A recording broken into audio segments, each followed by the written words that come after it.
Listening to all Burgundy and Gold, everything powered by the Urban Sports Scene and Fox Sports Radio 96.9 FM and 1340 AM, Hopewell, Virginia. Oh, man. It's the Washington Commanders postgame show. The Washington Commanders failed to the New York Giants 20-12 in this big rematch. Very disappointing if you're a Washington Commanders fan. But what's going on, folks? Hey, what's going on, man? Nothing much, man. Hey, it's one of those games, man. One of the games you hope they win on a big stage, and this team hasn't been able to do it on a big stage in a long time. Yeah, man, it was definitely totally agree. But let me get into the particulars before we get right into it. Hey, subscribe to our podcast on Spotify, Stitcher, iTunes, and Google Podcasts. Just search all Burgundy and Gold Errrything.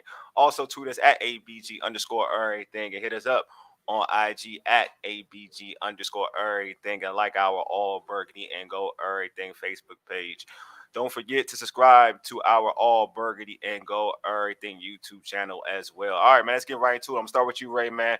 I'm Washington, like I mentioned in the beginning of the show, man, Washington fell to the Giants 20-12. What are your thoughts on the game, my man?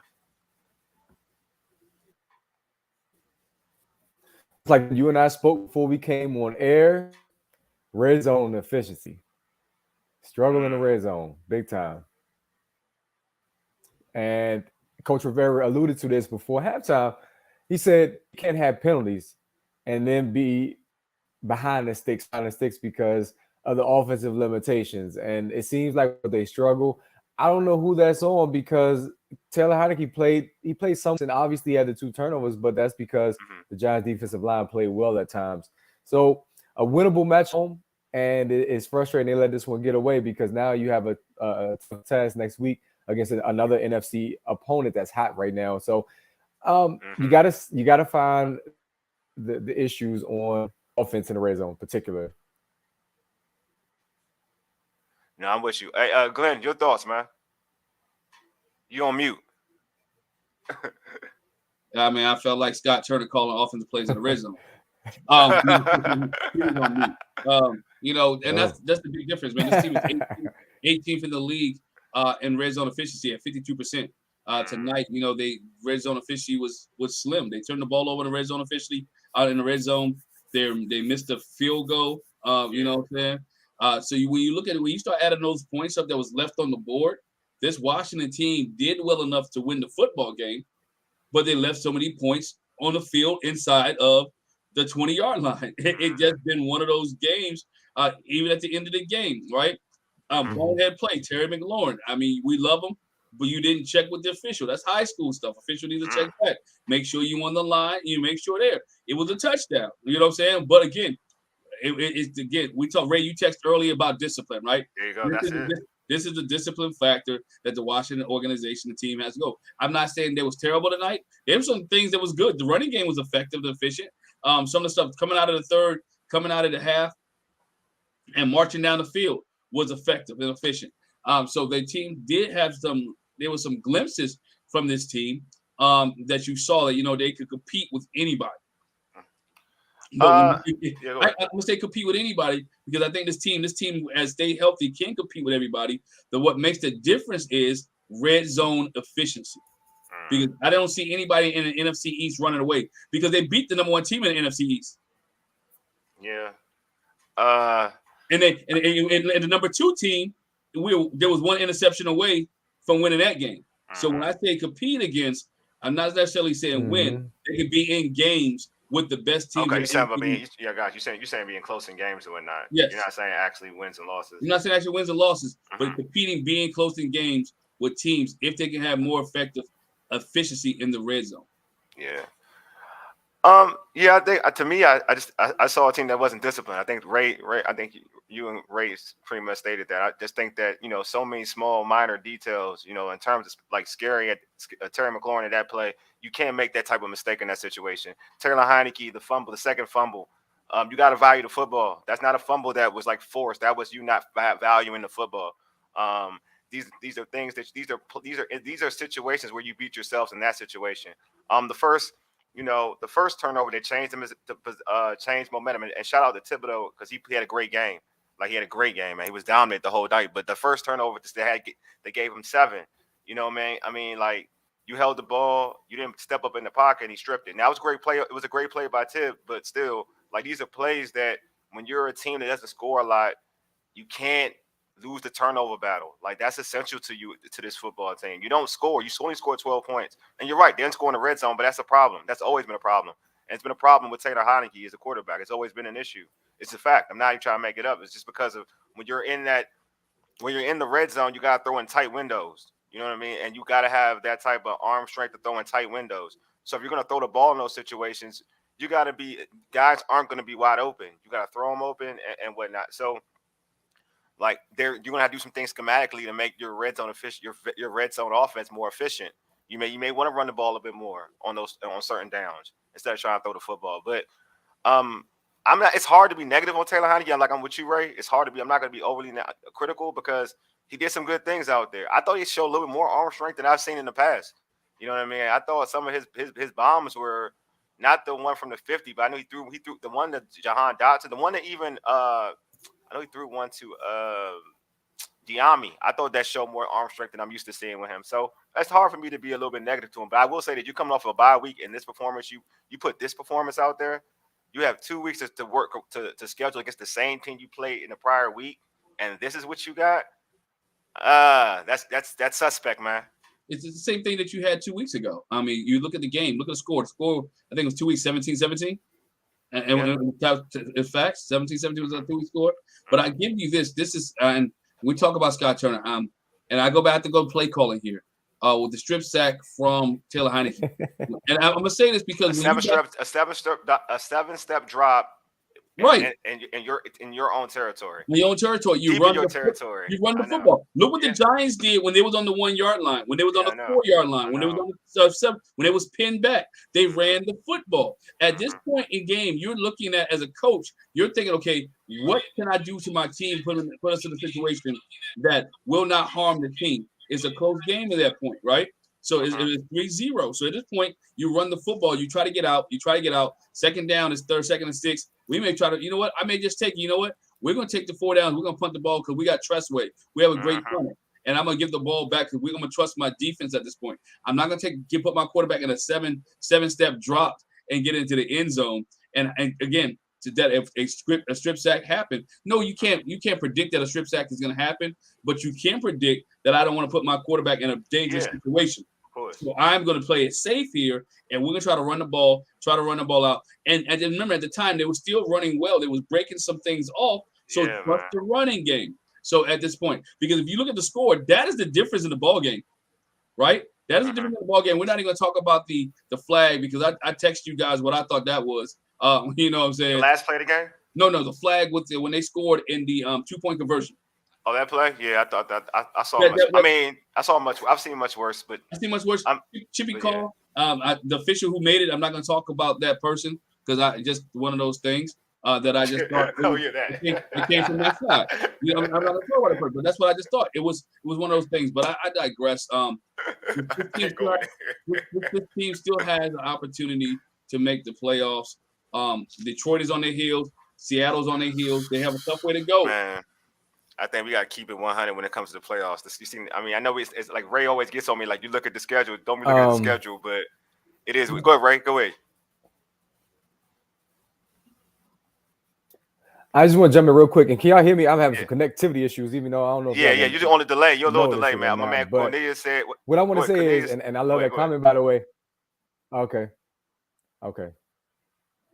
No, you want to read it, right? No, read the comment. I might have to jump back in. Cornelius said Scott Turner was the festival. Oh, no. I was just saying, before we get to the during comment. the bye instead of the game plan. My bad. There's a delay. There's some kind of delay. Go ahead. I may have to disconnect, but I'm gonna say real quick. Remember, when they covering the Wizards, Randy Whitman said, "Know the mindset of your opponent." The Giants, they game planned to have a different outcome in this game. Daniel Jones didn't get sacked at all, which is why the up tempo. You saw him getting the ball out fast. And Brian Mitchell said the same thing you said. Well, like, why in the world are we not more prepared after a bye week against the team we just faced? We should come out hungrier than they are, and we're not. No, that was my issue, man. I just thought they weren't. It's a bye week, and this is the same. Pretty much, you almost had a similar game plan to what you did in New York. Like I just thought it was similar, and even like the passing was better. I guess they were more aggressive passing the football compared to they were in New York. But when you have such a, and we lost Ray, but it's cool. But when you have such a dominant running game like what this team did, had, I would have ran the ball more. I felt like even in certain situations, um, when they got to the red zone, I would have ran the ball more with Robinson. He was just so dominant.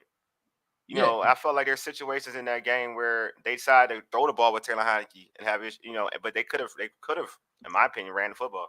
that's my thing, man. Run the football, right? Because you have opportunities to run the ball. You have opportunities to put the ball in Robinson's hand, who is getting chunk I yards. mean, he's killing. He's killing, man. Was getting chunk yards. Yeah. Then if you notice, they were able to do some things off of play action because they were running the football so well, which just stretch things. That was one of the things that this team needed. The momentum was there. They had opportunities. And I go back to what Ray said at the beginning. This football team had opportunities in the last 5 minutes of this game to put it away. Yes. Agreed. To score. Yeah. Heineke fumbles the football. Let's say that's 3. Right now you're down within 2. Right? You're down within 2. Giants get the ball back. Washington gets the ball back. Now all you need really is a field goal to go up. You don't need the touchdown that you would need if Heineke doesn't fumble the football. So that's one of the things that you have to look at when you talk about mistakes and mental games that separate this team, because there's mental mistakes. Knowing where you're at, hang on to the football. Yeah, go back to the other play too. Even the 4th down play, we all know that is a flag, but the referee, they said on TV, referee's not gonna make that call. They don't want to. At the end of the game. At the end of the game, the last play. Yeah, I ain't think gonna, but it was bad though. I don't think they would make the play if it wasn't as like. I agree with you. I don't like to blame that because I felt like the game was already lost prior to that. So let me go out and say that. Like I felt like this after a bye, you should have been dominant. This game shouldn't have been close, in my opinion. I'm sorry, that's just my thought process. And because you had an extra week to prepare for the same team that you just played. Robson is the offensive MVP of this team, straight beast. I agree with you, Cornelius. So I don't want to put it on the refs. You know what I'm saying? Were there calls I wasn't a fan of? Yeah, like the 2-point conversion, PI, like the ref, like they interviewed like one of the officials with I forgot who it was for NBC, and he said like it's a PI, and he's right.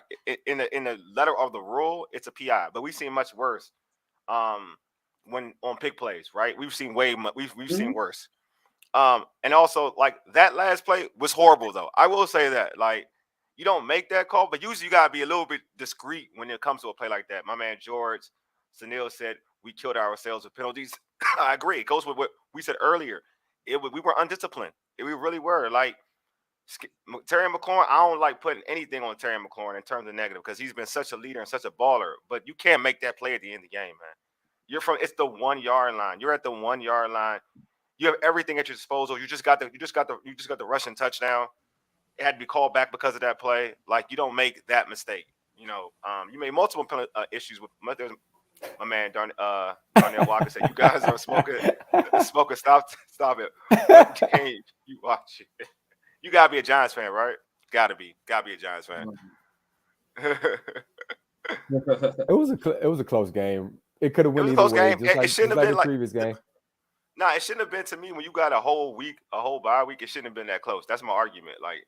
That's why I'm not mad at like when we talk about PI at the end of like the play at the end of the game. Like it was pass interference, but to me, I don't even want to put it on any ref about it because I think it shouldn't have been that close to me. It really even should because when you got a bye week against a team that you just played and you come out like that, that's on you. Yeah, like that's on you. You can't stop. There's nobody to blame but yourself. This game came down to 2 drives though. It came down to I'm gonna say it came down to one play and a 1 drive, and I'm gonna say. The 1 play was a strip sack that we already talked about. The other, what a drive was also in the second quarter when the New York Giants went 97 yards and got a touchdown. They went 97 yards. You got to realize 97 yards running the ball, passing the ball, and end up getting a touchdown. Went up 14-3. Yeah. That's actually, if you really look at it, where the game was kind of won because they went up 14-3 and they lost in the second half. I would make the argument that the game was lost when Thibodeau had the strip fumble for a sack and touchdown. I would argue to say like And my, That's I early would. Though, I ain't though. gonna lie to you. I know. I just feel like momentum changed everything. I felt like I know Glenn. I think Glenn, to Glenn's point, that's the dagger. I guess that long drive with this would be the dagger. But I knew something was up when he had that strip sack because I was like, "You're playing from behind. You're not woke in this game. Like you're not woke. You're just not like, and you're doing things again, like what Glenn's talking about in terms of schematics. You don't run a 7-step drop in your own territory that close to that close to the end zone with a quarterback, and no, not again with a quarterback who's turnover prone anyway, any which way. You don't do that, especially when you have a back who we all seen even in the drive prior is rolling. They didn't want to tackle Brian Robinson. They didn't want to, and you had an opportunity to give him the ball and get yourself in a decent field position. You know what I mean? That's what I'm saying. Like going to say, I agree. Ooh, The game was over on that strip sack. you agree that, See? like I said, that's early. I guess that's the Washington fan perspective because Yeah, I just thought, yeah, this offense has such limitations to come from behind. That's how I agreed. feel. Everybody is watching the game on edge. Like, let's not fall behind because we don't want to Yes. have our offense rely upon too much. Next thing is on obvious running down that game out when Saquon was just as he's in the B button spin moves. Oh my God. Washington unfortunately didn't stop him when that strength Yeah. when that strength of that defense is defense. So it's wild to me that the opportunities that you did have you didn't get. But in my opinion, just penalties, man. You eliminate like even the two versions. There's not a penalty there. You got a tie ball game. So Yeah, again, I agree. Yeah. discipline. That's Yeah. what it boils down to. It You're boils gonna down to have discipline. turnovers. It boils down to discipline, and also boils down to again, we always talk about if you're a Washington fan, you always say ex-Washington Commanders kill Washington Commanders. Graham Gano hitting both of those 50-yard field goals. That's I what mean, he do though. That's what he do. yeah, no, I'm Like, saying that's what what he does. But again, it takes when you take another former Washington Commander, and he brings it. But that's what he does. I do think the defense, the Giants, Made a Ray, you big talked tackle about too. earlier, the Giants had a game plan to not let the defensive line beat them. They had a game plan, They so we're getting adjusted. everything out of Daniel Jones' hands quick. It's gonna be short. It's gonna be to the back. If you look at some of the even his play actions, right? Went to the tight end, went to the back. It really wasn't much down the field things from Daniel Jones. Then you also look into the fourth quarter when they wanted to run the clock, which I don't understand why they stopped doing. Joe Gibbs would have ran counter trade like 35 times to close the game out, right? But they went to the duo where you got 2-on-2 receiver, where you got where you double team essentially, and then you're going off to the linebackers. That was where Saquon was getting his big yards at the end of the game, and I thought the Giants were actually going to run the clock out, but somehow the New York Giants stopped running the football effectively towards the end of the game, and they gave Heineke another opportunity. Did I think the game was over at that point? No, I thought they would be in danger. When they came out in the third quarter and scored and it got really close, I said, okay, Washington may have an opportunity to get the ball back. We always give Ron Rivera bad. We always talk bad about Ron Rivera in time management. I think tonight he did a great job with clock management. I think he did a very good job with clock management at the end of the game to save a timeout because he took the timeout before the 2-minute warning. He allowed and the defense stopped, and then he had another timeout, and he was able to get the ball back with 1:44. And we talked about this. I think I talked about this at the beginning of the year, as so did some other people that we had on. Bringing Antonio Gibson back there to return kicks help this team tonight. At least have an opportunity to try to win. Yeah, in that play, yeah, to tie. They had an opportunity to tie because of that play. Even if you look at even in the first half, his returns has been great, giving his team good field position. Instead of this team prior to him going back, they were starting at the 20, the 25, maybe the 15 or the 10. Now with Antonio Gibson being back there, this team has the opportunity to start on a 40, maybe sometimes the 35 or the 40-yard line, which gives them a shorter field score. Ray, you wanted to say something? I did because I saw at least twice where Dax Milne could have actually returned. I know he's trash instead of fair catching. It was at least 2 times where I felt like, you know what, he should have tried to get some type of positive yardage. Everybody's been calling for that change. It hasn't happened yet. And I also want to misspoke. I think the game would have been tied if you get that 2 conversion. They'd have been down 3. Still a bad penalty in that moment.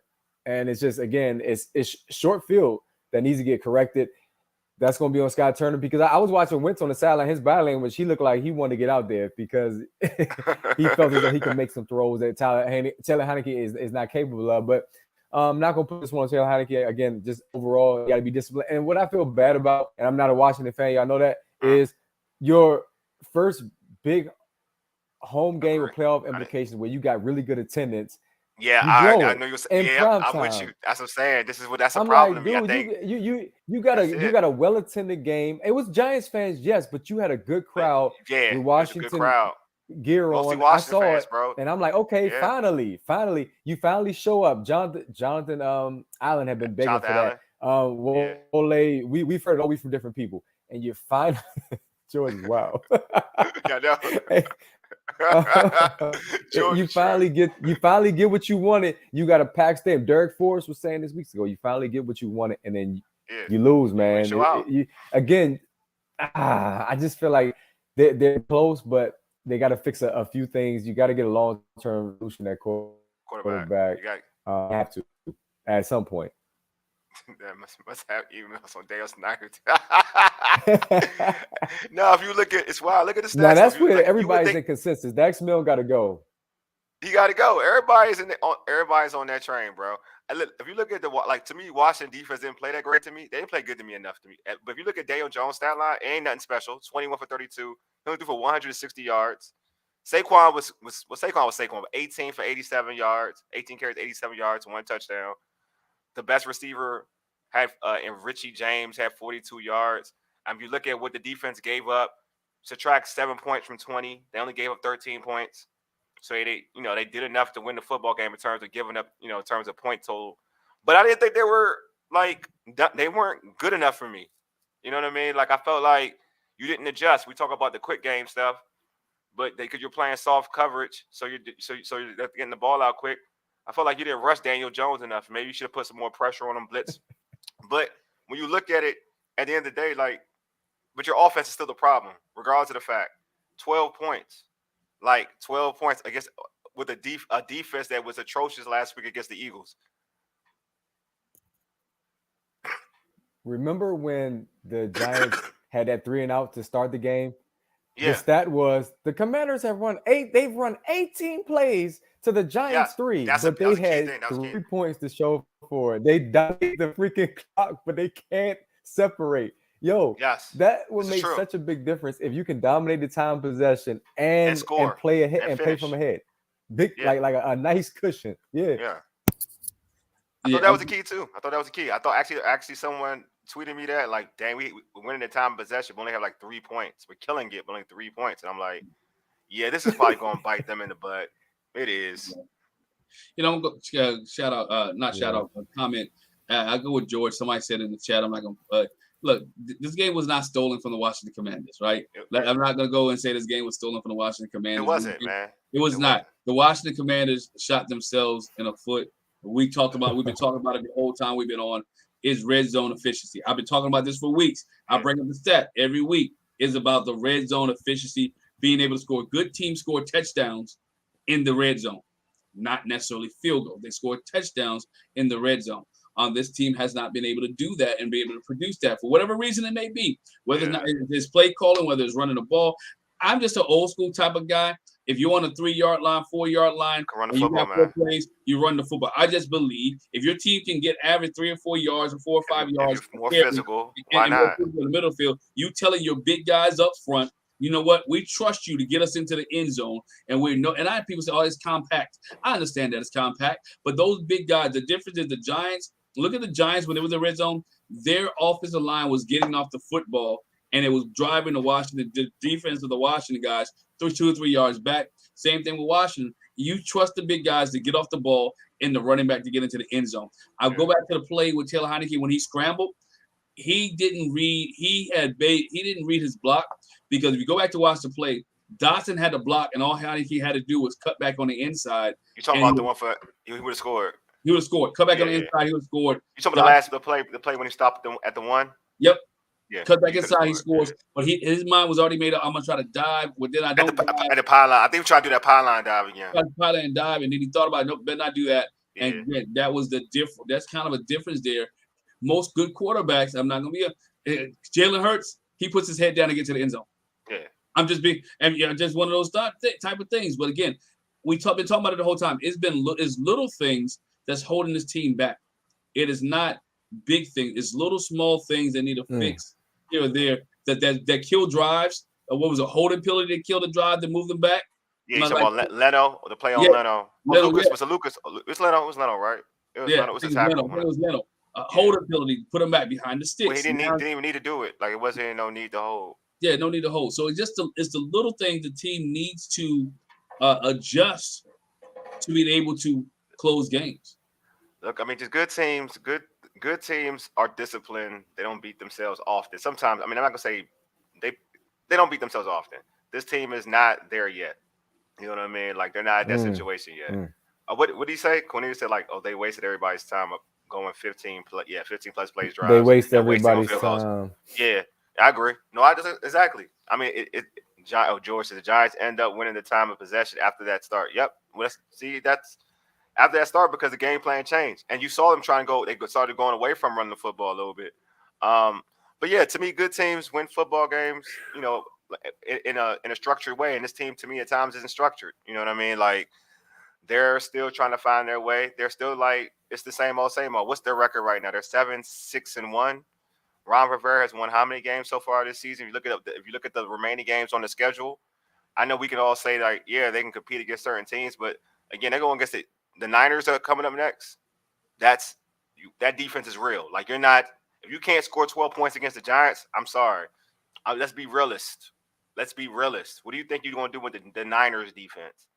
I know everybody will say, well, Purdy's the quarterback in our defense. Look, man, this is different. The Niners have more weapons than the Giants, and we played them.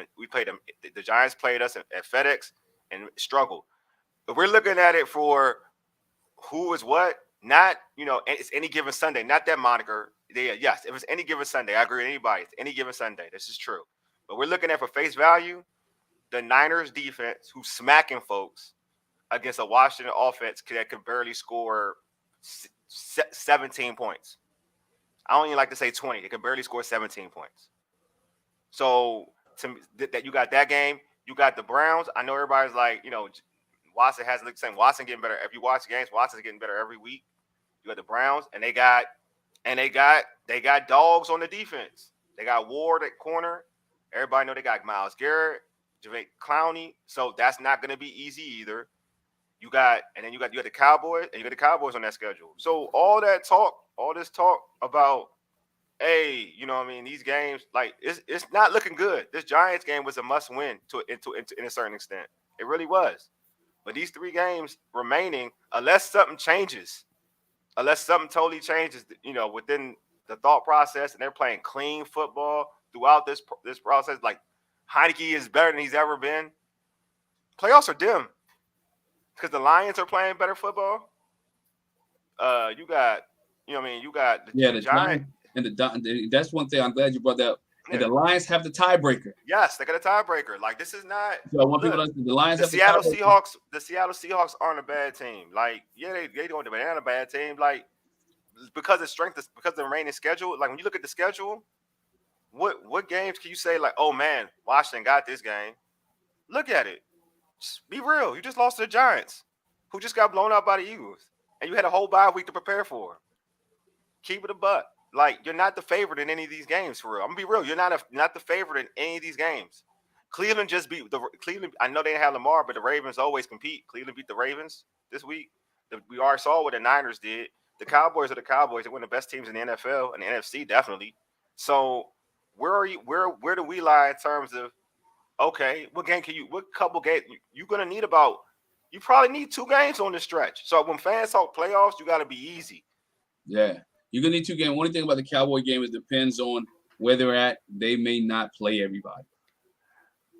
They may play people because the way they're ending their season. That's the thing. The way they may play people the way they're ending their season. That's like they just lost. If you're a Washington fan, they lost to Jacksonville. That messes up that whole thought process a little bit about them trying to sit out because they got the Eagles next week. Well, they locked it up. The Giants when the Giants win tonight, the Cowboys already have a playoff spot. Yeah, but I'm just talking about in terms of seeding. They're gonna want in terms of seeding. You may want to keep that 5 spot. You know what I mean? You want to keep that 5 spot. I wouldn't want to lose that 5 spot. Because that 5 spot, you're gonna play you're gonna play the weakest playoff team, which would probably be the what? The weakest you play the weakest the last you played that's not you play the weakest division winner. If you at the 5 spot.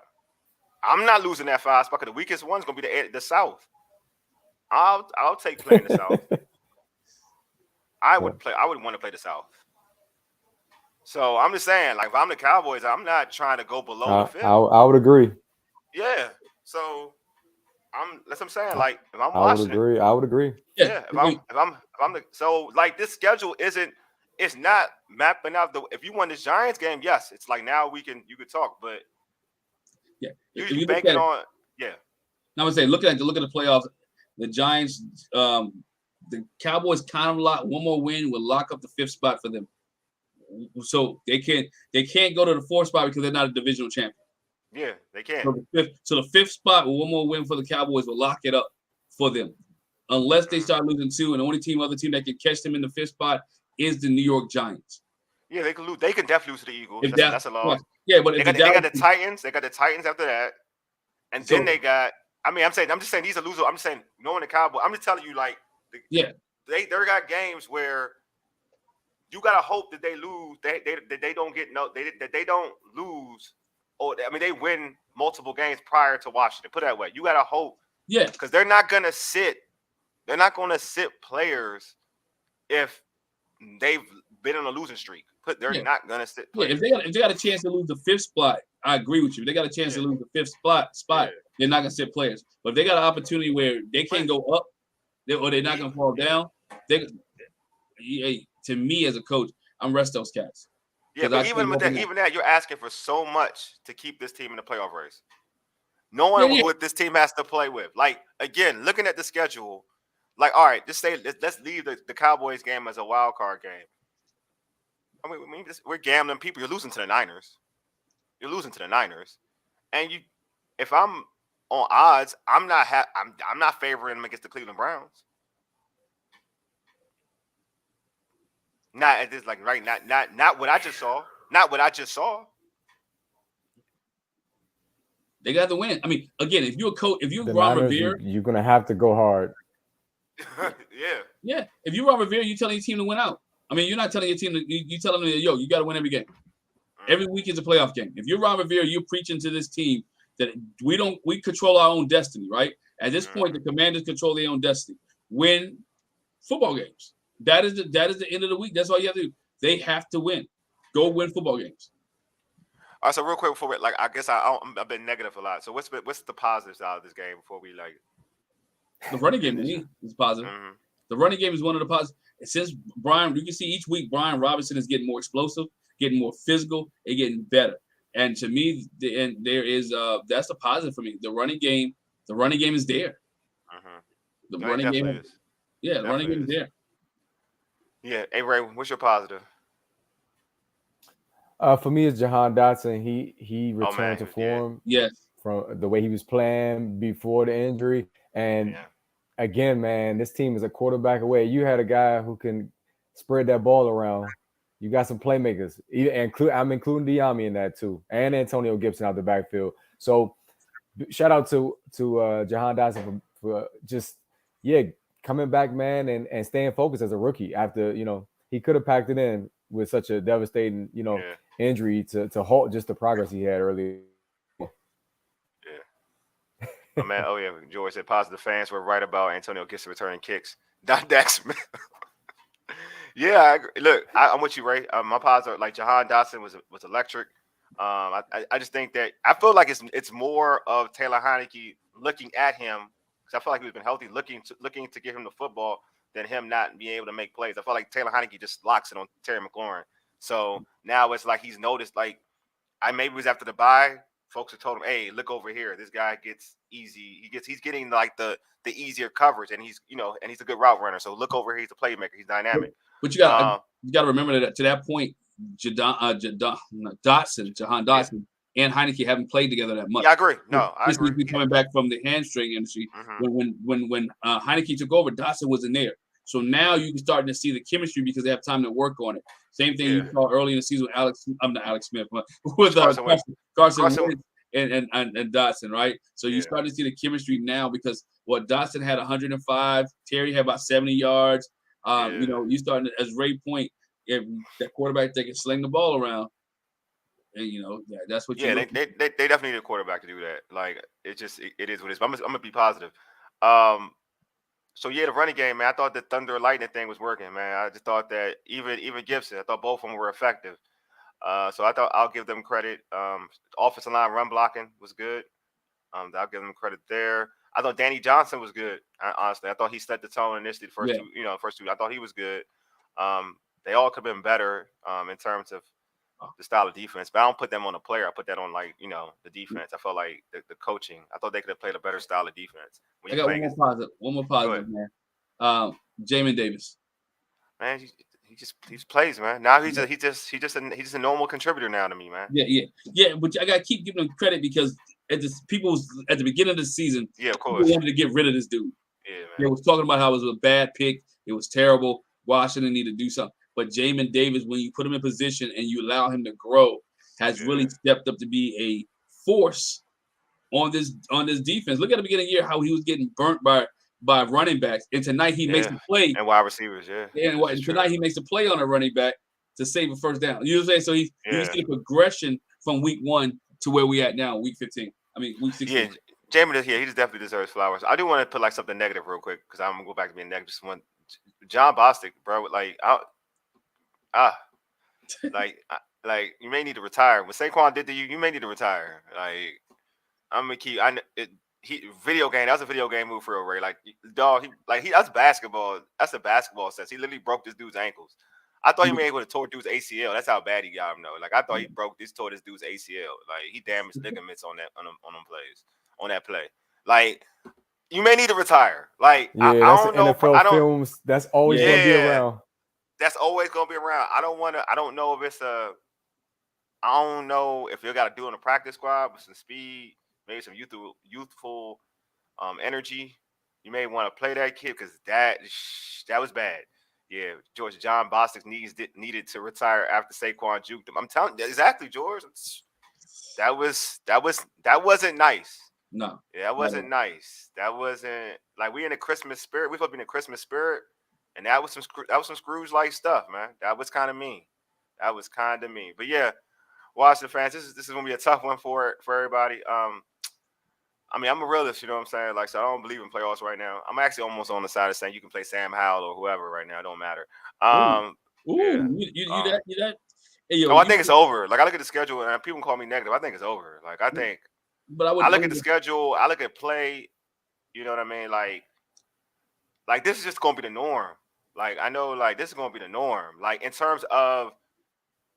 Like you're gonna have bad play calling situations. You're gonna have bad red zones. You're gonna have turnovers. You have chances for turnovers.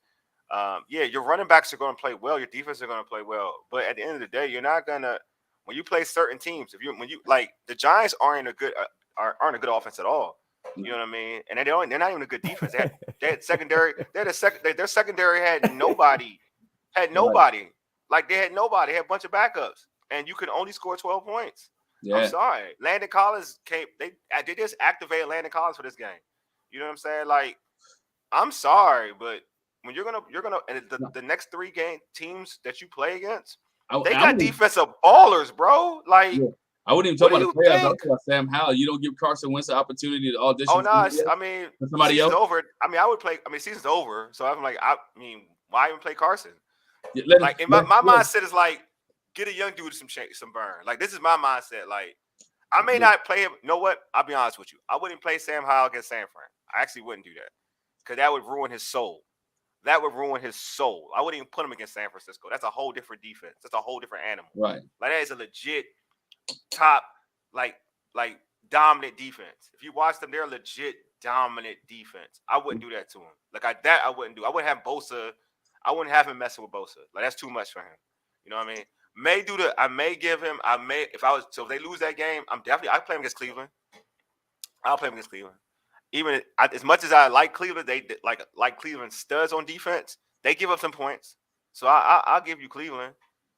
I'll give you Cleveland. I'll give them Cleveland the Cowboys game. And if Cowboys resting players, definitely Cleveland and the Cowboys game, and then you keep it moving. But yeah, yeah, I'm yeah.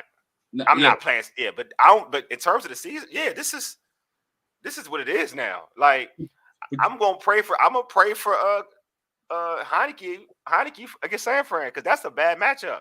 It is That's a a bad bad matchup. matchup. But you're looking at what the matchup is. You guys the number one defense in the league, which is San Francisco. They stop the run and they stop the run. Number 5 defense in the league, which is the Washington defense. And it's going to come down to quarterback play. Yep. But also, and I'll say this is what it is. Look at San Fran's number one San Fran. There's levels to defense. That's all I want to think. There's levels to it. Washington got the fifth ranked defense. But the Giants were able to move the ball to a certain extent, right? They were. Field goal range, the team is tightened They up. were able to move the ball. You don't move the ball against the Niners. Seattle got a legit offense. Two wide receiving studs. They had their starting rookie running back, and they could do nothing, absolutely nothing for most of that game. In San Fran. So what happens in San Fran? At it. What happens? Sorry, in Seattle. Sorry. What happens, Wole? What happens if Chase comes back this weekend? What does that do? What does that do? It's not nothing wrong with Chase. I don't hate. I'm asking. Okay, the fan base is happier. Chase doesn't play offense. Look, exactly. He ain't playing offense. This is Chase doesn't play offense. Look, this is the thing. I think Washington's defense can hold San Fran to 20 points. I think that they can hold them to 20 points. But what does that mean? But real talk, what does that mean? Can Washington score 20? Can Washington score 23 points against San Fran's defense? Nope. So when that's what I'm saying. You can hold. We back at this place. Yeah, we got I literally have folks on Twitter try to bash me for this. And I said this prior to this game. They were like, I said, after watching San Fran, we're not beating San Fran, right? Folks are like, well, we beat the Eagles. Okay. Huh? Hey, if you look, if we just go off averages, right? Averages alone, right? I'm an average because I'm a stat guy, right? Look at the stat. Averages alone. Stat this out, man. This goes to you, Wole. Yeah. Washington defense gives up 19 points a game, which is 20 points, like Wole said. Yeah, 20. Right? They don't give a 20. San Francisco defense gives up 15, which is what Washington average usually score by 17. Yes. So but it gets better offenses, though. You're right. They're not playing this offense, though, but you're right. That's the point. They're not playing this offense. Right. So they play in Seattle. Kansas City gave that's Kansas City, though. That's different. They gave a bunch of points. They played Seattle. They played what good Miami. They shut down Miami. Miami scores. They shut down Miami. This ain't no. This is we at different levels of this, man. I like Washington's defense. I think they improved, but there's different levels. You telling me I feel like would Saquon average 4.8 yards a carry today? Yes. All right. We would all say that Kyle Shanahan schemes up a great run offense, right? Yeah. And he got McCaffrey. Yes. I ain't saying that the Washington can't contain Christian McCaffrey, but I'm just saying there is a chance that Christian McCaffrey could get some yards. That's all I'm saying. He could get some yards. That's all I'm saying. And I think that I think that the Niners have the best left tackle in football. So I think it's gonna be a little bit harder to get to I think it'll be a little harder to get to pressure on the quarterback. And also there'll be some run. He'll open up some running lanes. Not to say that they won't win some battles with number 71, but they will win some battles. The 71 will win some battles. So I'm just saying, Washington defense can keep it close. But what is close when you're still catching the L, though? Yeah. I mean, what's close when you're catching the L? You talked about Kansas City. They gave up 44 to Kansas City. They gave up 28 to Atlanta. And that is the teams who scored the most against that's the end of the season. That's when they weren't even healthy, too. They weren't even healthy against Atlanta, though. Yeah. That was at the beginning of the season. And the end of the season, unless we go after that, at the end of the season, everybody got healthy. The most they've given up in the last 3 or 4 weeks has been 17 points to Miami. Yeah, to Miami. 17. What did Miami score in Buffalo? They scored 29 against Buffalo? Miami. Yeah. We talking about San Francisco.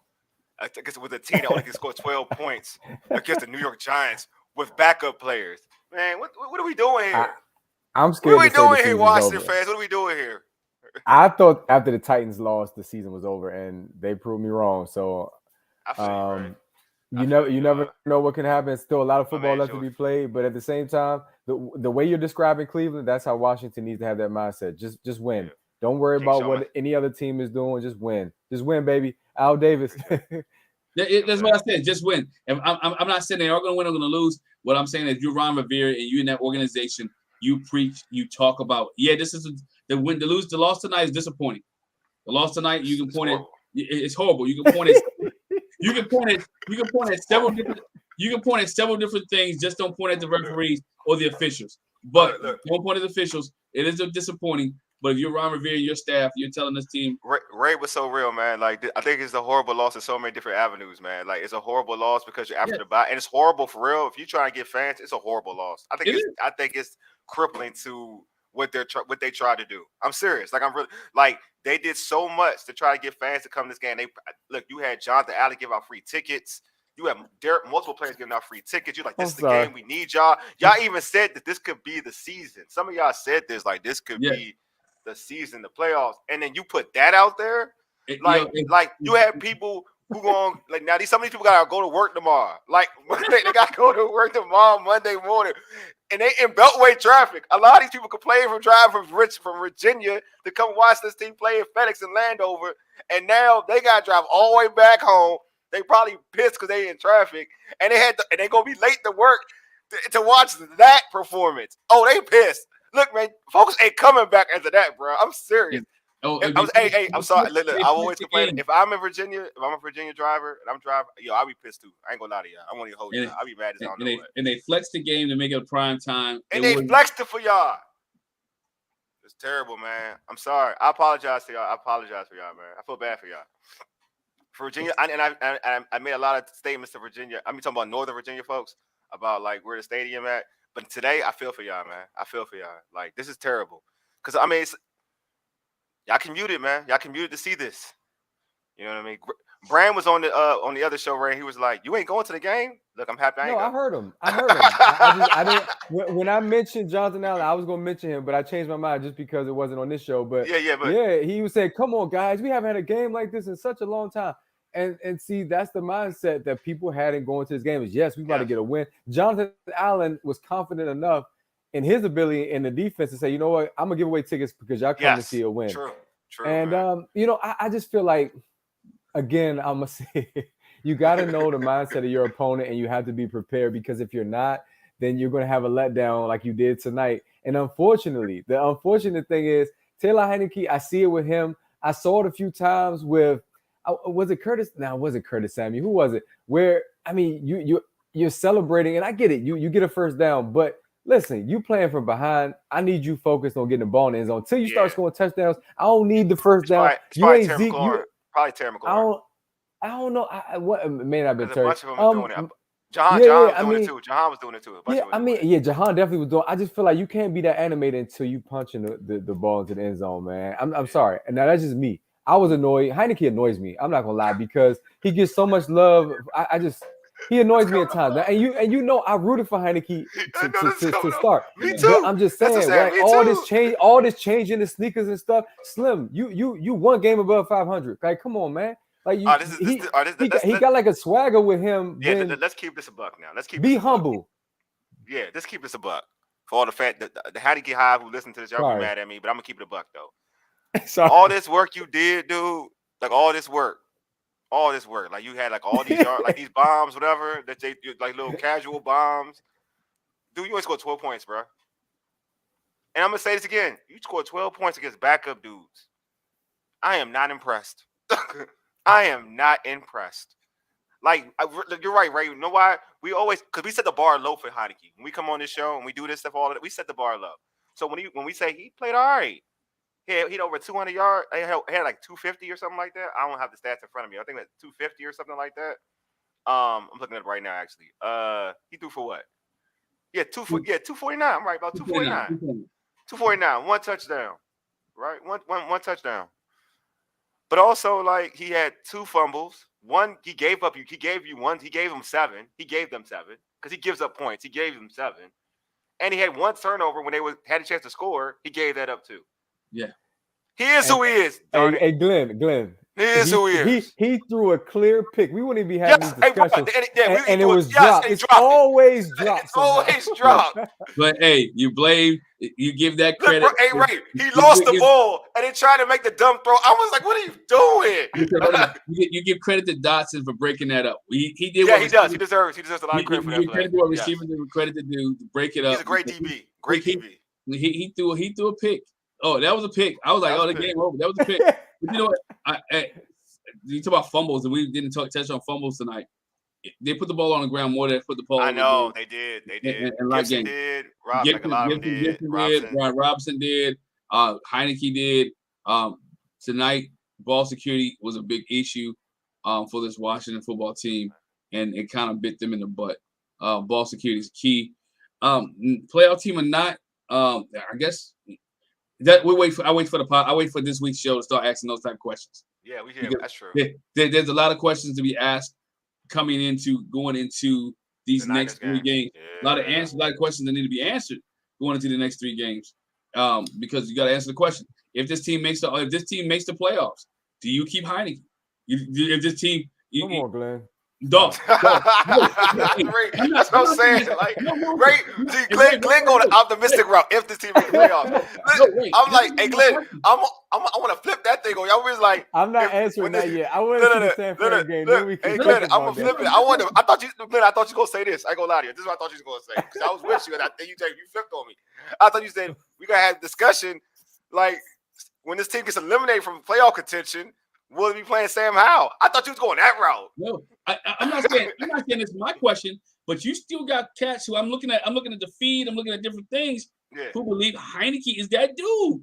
I'm not. They drinking the Kool-Aid, bro. Yeah, I know, man. You be on Twitter like I be on Twitter. I know, man. They crazy. And man. You know they're people who that crazy, question man. Is good. That question is going to come up.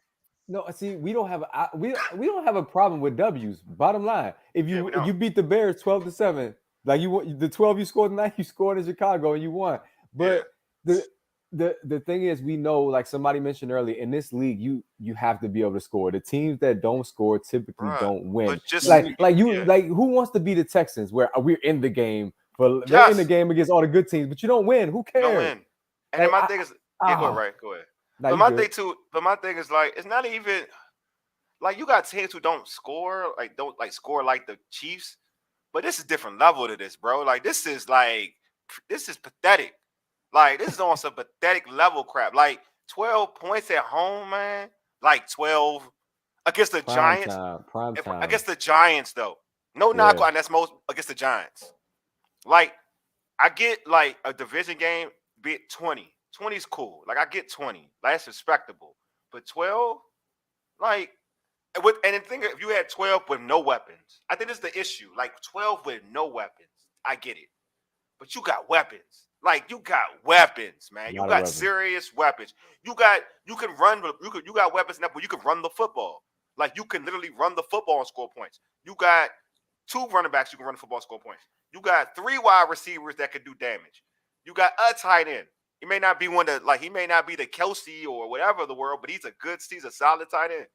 And you can only score 12 points? That's a joke to me, man. Like, that's what I'm saying. Like, I give it to you. I'm gonna give it to you in this signal. It's this. You know what that is? 31. 1 and 3 in the red zone. 1 and 3 in the red zone. That's what I'm saying. That's coaching too.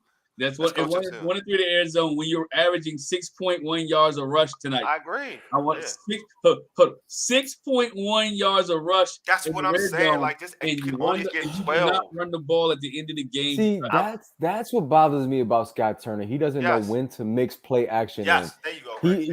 You run a flea flicker, but you don't do an effective play action pass with a quarterback who, if he is on the run, in the words of the great Muhammad Karoma, he plays backyard football style football. But again, you got to play to his strengths. I mean, we're not a Scott Turner. We're just not a Scott Turner show. We don't support that dude. Yeah, we never will at this point because he's been hyped and his offense has produced this. And at this point, I get you supporting Heineke. If you're a Heineke stan, you know what? I'm not even gonna argue with you because Heineke does win. But if you still a Scott Turner guy at this point, and people who watch us, they know who I'm talking to. If you still a Scott Turner person, everybody, even though it's positive, Commander fans, I'm more positive than Glenn. Like Lake, They hopped off the Scott Turner train a long time ago. Look, Trust me, I'm it ain't positive. let me It's say that. 387 yards. I'm messing with you. 383. Wale told us to be positive, so I'm trying to be positive at the end. Yeah. You put 387 yards up and didn't score. Yeah, this is the problem with my Scott Turner thing. Like, this is the thing. Scott Turner, I don't see Ray. Don't take Heineke out of this. Don't do that. Don't ever do that. Don't do that. Look, they are the dynamic duo to me. That's what they are to me.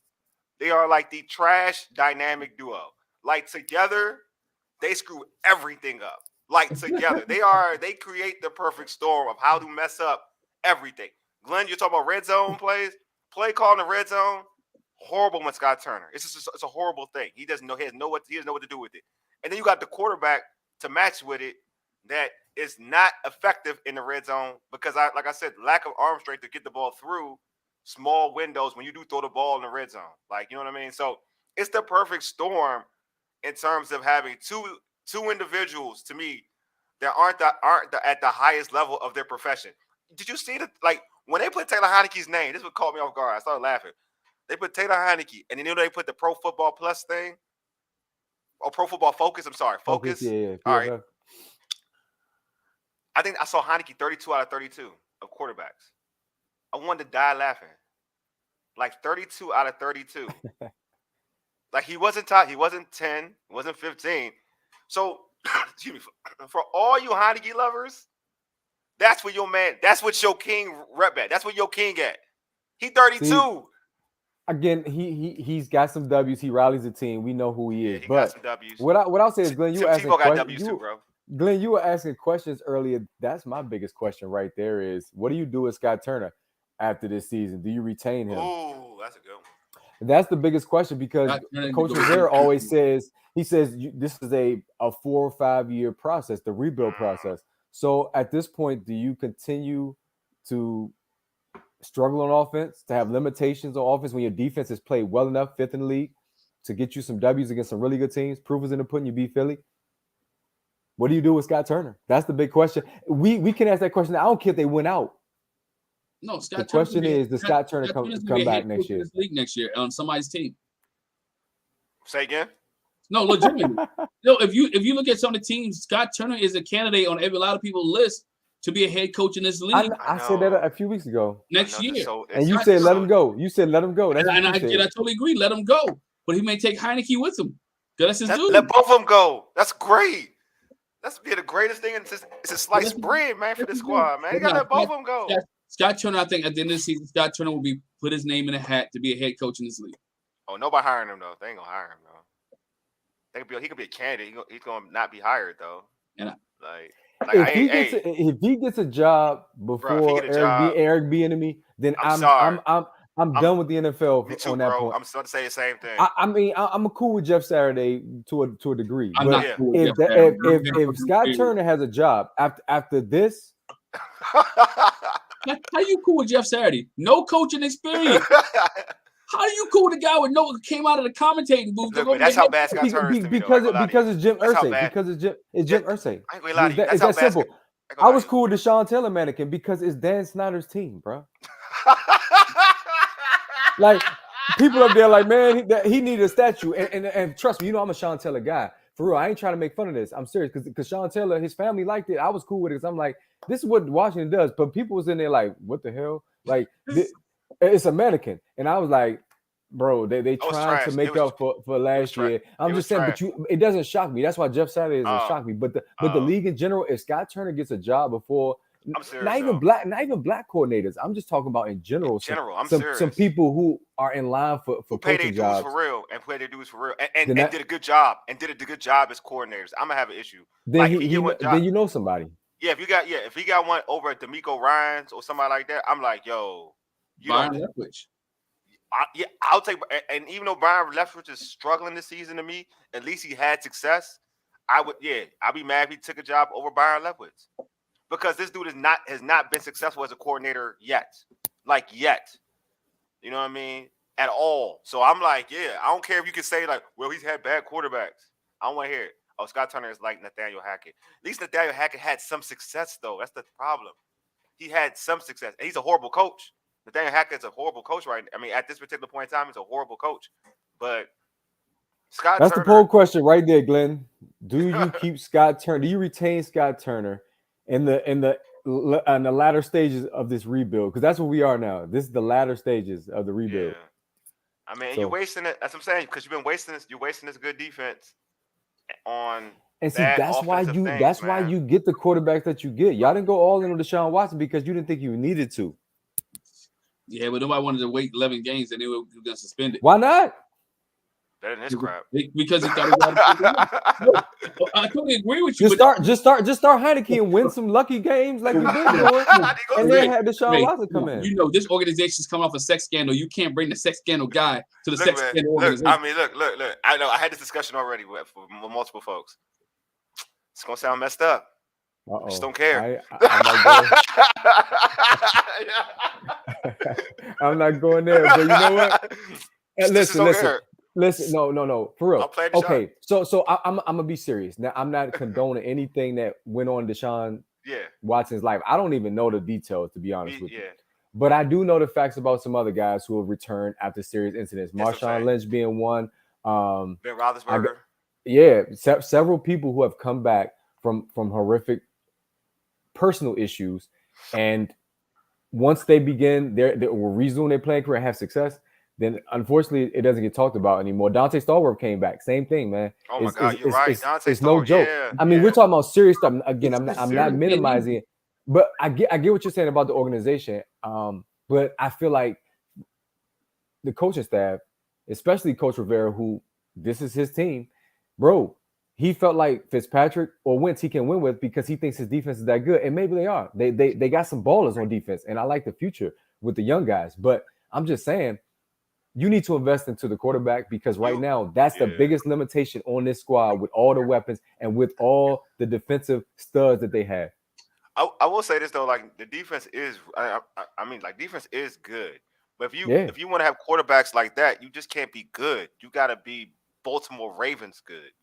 Like, that's the difference. Like, you gotta be, and it's hard. It's hard. Like, you know what I'm saying? Or you gotta be the Legion of Boom, or you gotta be the like real for real. Like this year's San Francisco 49ers defense. Like, you gotta be like that good. You know what I'm saying? Like, if you don't have dudes, if you don't have that type of defense, then you need a quarterback. You just need a quarterback that can scare you.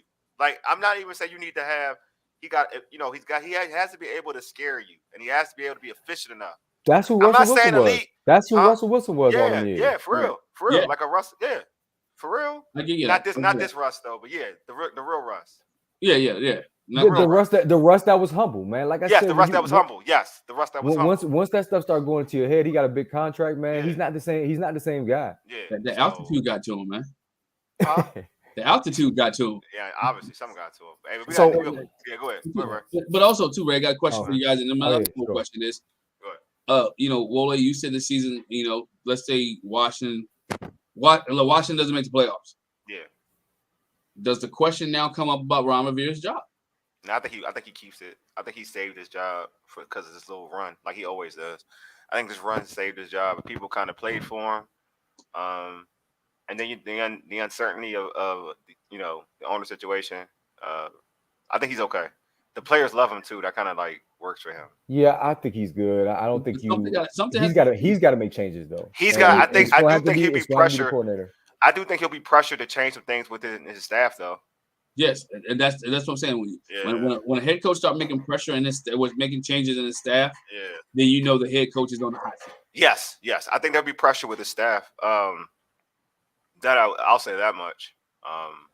I just want to know where Hurney comes into play at, and also Martin Mayhew. Because this is Ron's group, like I just said. So they have to be more, I guess, involved in terms of evaluating talent and continuing to build the roster, especially on offense, offensive line, obviously quarterback. You gotta show these areas up because defense, like I said, you got some guys, man. Continue to build depth, but you can run the football, man. All you need is somebody halfway decent back there. But I think the line is coming to, in my opinion, from what this stretch, this run. The old line has started to come together because they created. They need that guy. They just need that one guy. Right. They maybe one or two. They need that one tackle. That one tackle. They need that one tackle. I mean, Cosby back. Sure. They need that guy. They need that. It don't gotta be as good as Trent. Trent's great. Leno's good too. No knock on Leno. Oh man, George said, "I'd tell Rivera fire Turner and bring in an OC or promote. And if he won't do that, fire Rivera and make Jack Del Rio the interim head coach of a year. I mean, 4 years. Excuse me. Yeah, I can see that. I can see that happen. But that would be I think if Jack Del Rio is the interim head coach, I think that'd be more in the middle of a season. I don't think that would happen in the beginning of the season. But yeah, I think they need to draft a tackle, a real tackle. It's not knock on Leno. Leno's been good. Like, but you need somebody dominant.